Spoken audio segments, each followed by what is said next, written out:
Coma গ্রাম পঞ্চায়েতেও পদত্যাগের ঘটনা ঘটেছে। কোমা গ্রাম পঞ্চায়েতের প্রধান সুমিত্রা টুডু সহ মোট 6 জন জনপ্রতিনিধি তাদের পদ থেকে ইস্তফা দেন। সোমবার দুপুরে তারা শিউরি 2 নম্বর ব্লকের বিডিওর কাছে নিজেদের পদত্যাগপত্র জমা দেন। আজকে দেখুন, আপনারা সবাই জানেন গত 4ই মে পশ্চিমবঙ্গ রাজ্য সরকারের পালাবদলের পর থেকে আমাদের কোনো নেতা নেতৃত্ব কিন্তু আমাদের সাথে কোনো যোগাযোগ রাখেনি। তাই আমরা এই থেকে ভারতীয় জনতা পার্টির উন্নয়নের কাজ মানুষের কাছে পৌঁছে দেওয়ার লক্ষ্যে আমি এই সিদ্ধান্ত নিয়েছি যে প্রধান পদ থেকে ইস্তফা দিচ্ছি আমার শরীরে অসুস্থতার কারণের জন্য।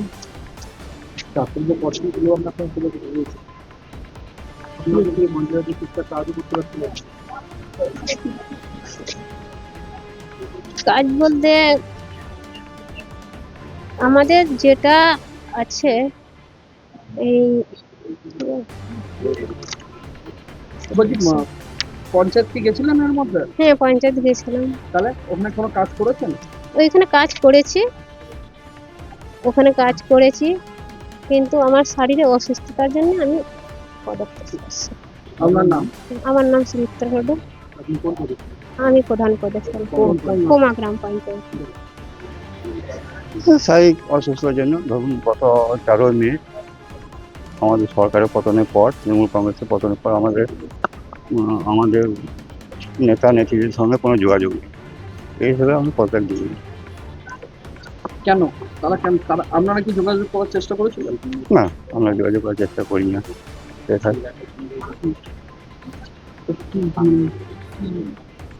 কেন? আমরা স্বেচ্ছায় পদত্যাগ করে দিলাম। না, কোনো চাপ নেই, কেউ কোনো চাপ দেয়নি। পঞ্চায়েতে কি কোনো কাজ করতে পারছিলেন?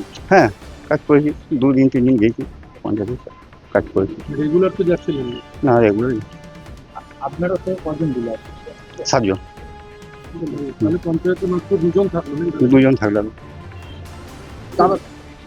আপনার নাম কোন পদে? আমার নাম বরুণ কুমার মন্ডল, কোন পদে ছিলেন? উপপ্রধান, কোমা গ্রাম পঞ্চায়েত। একই দিনে সাঁইথিয়া পুরসভা ও কোমা গ্রাম পঞ্চায়েতে একাধিক জনপ্রতিনিধির পদত্যাগ ঘিরে জেলার রাজনৈতিক মহলে জোর চর্চা শুরু হয়েছে। তবে পদত্যাগের সুনির্দিষ্ট কারণ নিয়ে এখনো পর্যন্ত সংশ্লিষ্টদের তরফে আনুষ্ঠানিকভাবে কিছু জানানো হয়নি। ওনারা রেজিগনেশন জমা দিলেন। প্রধান ম্যাডাম এসেছিলেন, অ্যালং উইথ হার আরও 7 মেম্বার্সরা এসেছিলেন, টোটাল 7। প্রধান ম্যাডামকে ধরে তারা রেজিগনেশন জমা দিলেন। কোমা। তো সেটা কি অ্যাকসেপ্ট করুন? এর পরের প্রসিডিওর বলতে আমি ওনাকে নোটিশ সার্ভ করব। ওনাদেরকে নোটিশ সার্ভ করার পরে 3 দিনের মধ্যে ওনাদের বাড়িতে নোটিশ যাবে। তো সেটা থ্রু স্পেশাল মেসেঞ্জার যাবে, অ্যাজ ওয়েল অ্যাজ পোস্টের মাধ্যমেও যাবে। তারপরে ওনারা হিয়ারিংয়ে আসবে এবং ডেফিনেটলি যেটা নর্মাল কোয়েশ্চেন থাকে কি আপনি কোনো প্রেশারে এসে করেননি, এইটুকুনি শুধু স্টেটমেন্ট আমি লিখবো, হিয়ারিং অর্ডার পাস করব। তারপরে ওটা কিন্তু সাথে সাথে উনি অ্যাজ প্রধান is bin remove from her post as well as the other members যারা আজকে রেজিগনেশন জমা দেবে। তোমার টোটাল 9 জন মেম্বার রিজাইন করে, এরপর পঞ্চায়েত কিভাবে চলবে সেটা নিয়ে আপনাদের কি? দেখুন, এমনিতেও প্রধানের সঙ্গে আসছেন এক্সিকিউটিভ অ্যাসিস্ট্যান্ট থাকে, ইএ থাকে, তার সঙ্গে সেক্রেটারি থাকে, সহায়ক থাকে, জিপি কর্মী থাকে। এরা প্রত্যেকে কিন্তু সরকারি কর্মচারী, গভর্নমেন্ট অফিসিয়াল। হ্যাঁ, প্রধানও একজন ইম্পর্টেন্ট ফাংশনারি, যে হয়তো টেন্ডার প্রসেসেও তারও ডিএসসি ইউজড হয়। কিন্তু আমরা ডেফিনেটলি ডিএম স্যারের সঙ্গে কথা বলবো। Is been very helpful all long. তো ডিএম স্যার আমাদেরকে যেভাবে গাইড করবেন আমরা সেভাবেই গাইডেড হব। আর কোনো পঞ্চায়েত থেকে এখনো পর্যন্ত আপনার ব্লকে রেজিগনেশন এসছে বা ইন এনি ফর্ম এসছে? থ্রু হোয়াটসঅ্যাপ এসেছে অবিনাশপুরের, কিন্তু WhatsApp is not a means. Like I said কি নমিনেশন যেরকমভাবে হোয়াটসঅ্যাপের মাধ্যমে পাঠানো যায় না, সেরকম আই বিলিভ কি রেজিগনেশনও হোয়াটসঅ্যাপের মাধ্যমে হয় না। তো সেই কারণে যদি সেটা উনি ইন পার্সন আসেন বা ধরুন আমার রিসিভিং সেকশনে ওনাকে জমা করতে হবে, তারপরে again the same process will be follow. Notice দেওয়া হবে, উনি আসবেন, হিয়ারিংয়ে অ্যাপিয়ার করবেন এবং তারপরে যা প্রসিডিওর সেটা ফলো করে হবে। দেখুন, আমরা আগেও বলেছি যে সরকার আগে ছিল না, ওইটা একটা জঙ্গি সংগঠন ছিল, ওটা কোনো সরকার ছিল না, সরকার চলতোই না। তাই যাদিকে জোর করে কেউ কেউ প্রধান বানিয়েছিল, তুলাবাস দিকে যারা কেউ প্রধান বানিয়েছিল, পঞ্চায়েতের মেম্বার বানিয়েছিল, এটা তৃণমূলের অভ্যন্তরীণ ব্যাপার। মানুষ তাদেরকে বর্জন করে দিয়েছে, মানুষ তাদেরকে প্রত্যাখ্যান করেছে।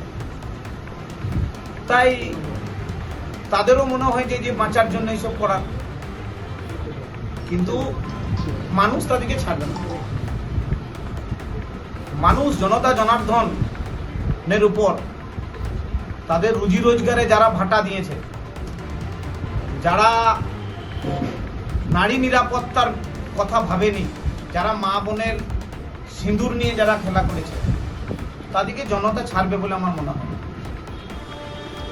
প্রধান বলছে যে যাতে বিজেপির উন্নয়ন প্রতিটা বাড়িটা আমাদের দ্বারা হবে না বলে আমরা সরে এসেছি। হ্যাঁ, ওনারা বুঝতে পেরেছেন। দেখুন, মানবিক মুখ্যমন্ত্রী সম্মানীয় শুভেন্দু অধিকারী মহাশয় যেভাবে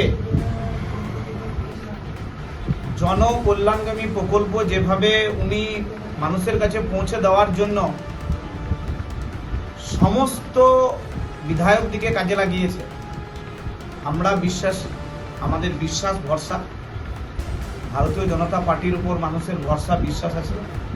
আমরা প্রত্যেকটা মানুষকে রং না দেখে পরিষেবা দেওয়ার জন্য আমরা তৈরি আছি এবং পরিষেবা দেব। আপনারা দেখেছেন যে মা বোনদের জন্য আমরা প্রতিশ্রুতি দিয়েছিলাম যে বিনামূল্যে সরকারি বাসের টিকিট ফ্রি হয়েছে। আপনারা দেখেছিলেন যে আমাদের প্রতিশ্রুতি ছিল যে মা বোনদের জন্য অন্নপূর্ণা যোজনায় ৩,০০০ টাকা করে দেওয়া শুরু হয়েছে। আপনারা জানেন যে সাঁইথিয়া বিধানসভার সবচেয়ে গুরুত্বপূর্ণ সাঁইথিয়া শহরের আবর্জনা মুক্ত কাজ চলছে। সাঁইথিয়ায় যানজট কিসের জন্য? না, রেলের ওভারব্রিজ হয়। রেলের ওভারব্রিজের কাজ শুরু হয়েছে যেদিন শপথ নিয়েছি সেই দিনই হাওড়ার যে ডিভিশন যে রয়েছে সেই ডিভিশনের যিনি কর্ণধার তার সঙ্গে আমি দেখা করেছি, পার্টির সঙ্গে আমার জেলা সভাপতিও ছিল, আর একটা এমএলএও ছিল। আর আপনারা দেখেছেন যে রেল দপ্তরের সঙ্গে আমাদের সমস্ত বিধায়করা বসেছে মানবিক মুখ্যমন্ত্রী শুভেন্দু অধিকারীর নেতৃত্বে। সাঁইথিয়াতে অনেক ট্রেনের স্টপেজ সাঁইথিয়া পাবে। তাই আগামী দিনে সাঁইথিয়ার বিকাশ সাঁইথিয়ার মানুষের কথাতেই হবে। মানুষ ঠিক করবে যে সাঁইথিয়া বিধানসভার উন্নয়ন কেমন হবে। আমি নিমিত্ত মাত্র।